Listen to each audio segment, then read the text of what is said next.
हे आम्हाला नको. सोने रुपये आम्हा मृतिके समान माणिक पाषाण खडे. आम्हाला खडे असतं का?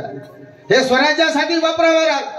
महाराज गावागावामध्ये जायचे, प्रत्येक शेतकऱ्याला सर्वांना समजून सांगायचे की प्रत्येकाने एखादी शेतकरी व्हा, एखादं वारकरी व्हा आणि एखादं धारकरी व्हा. सगळ्या कीर्तनामधून सांगायचं. आज आपण सांगतो की मनोज जरांगे पाटलाच्या पाठिंबा द्या, त्यांच्या सोबत राहा, त्यांचे विचार गावागावामध्ये नेऊन पेरा. महाराज मुंबई सारख्या ठिकाणी कोटी लोक गेले सोबत एका हाकेवर. ट्रकच्या ट्रक भाकरी हे का नाही, कुत्र्याला टाकीला आपण बघा. माणसं ट्रकच्या ट्रक मावल्या, तुमचं खरं धन्यवाद आहेत. आजही तुम्हाला समाज इथं सभा असू द्या असं सगळं कळालं तर माणसं किती राहून चालले एका हाकेला. त्याला फक्त एक कारण आहे बाबा, नवनाथ बाबा, फक्त त्याचा प्रामाणिकपणा बस. आणि माय आजचं नव बरं का त्यांचं, हे गेल्या 20 वर्षापासून त्यांचा लढा आहे.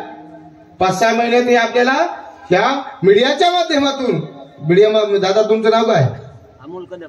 अमोल कदम. धन्यवाद आल्याबद्दल तुमचे. ह्या मीडियाच्या माध्यमातून प्रत्येकाला माईला तुम्ही ऐकलीच नाही जरांगे पाटील काय काय म्हणले सांग की म्हणायलाच की नाही. कुठवर आलं? 56 लाख नोंदी असलेल्या लोकांना मराठवाड्यामध्ये कुणबी प्रमाणपत्र भेटलं बघा. हा विजय आहे आपला. आम्ही विजयोत्सव साजरा केला आणि अजून बघा ते सगळ्या सूर्याला देत नाहीत म्हणून परवा दिवशीपासून अजून बसलीत बघा.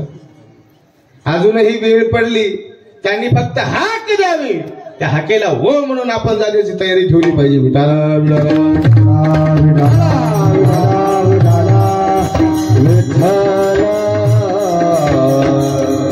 20 वर्षापासूनचा लढा आहे.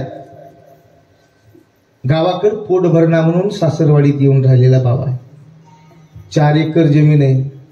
इतका नादिक होता बाबा, आवताला झेंडा बांधित होती. पहिलेच सळसळ अंगात त्याच्या बाबाच्या.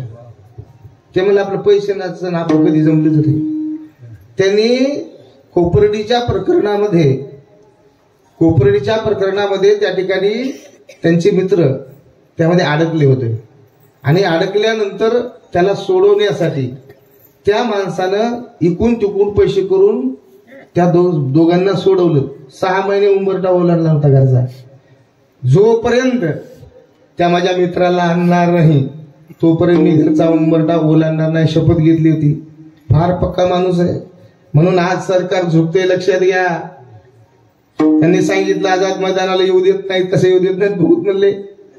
तुम्ही जाण्याच्या आधी आमचे पोरं तर पोहोचली.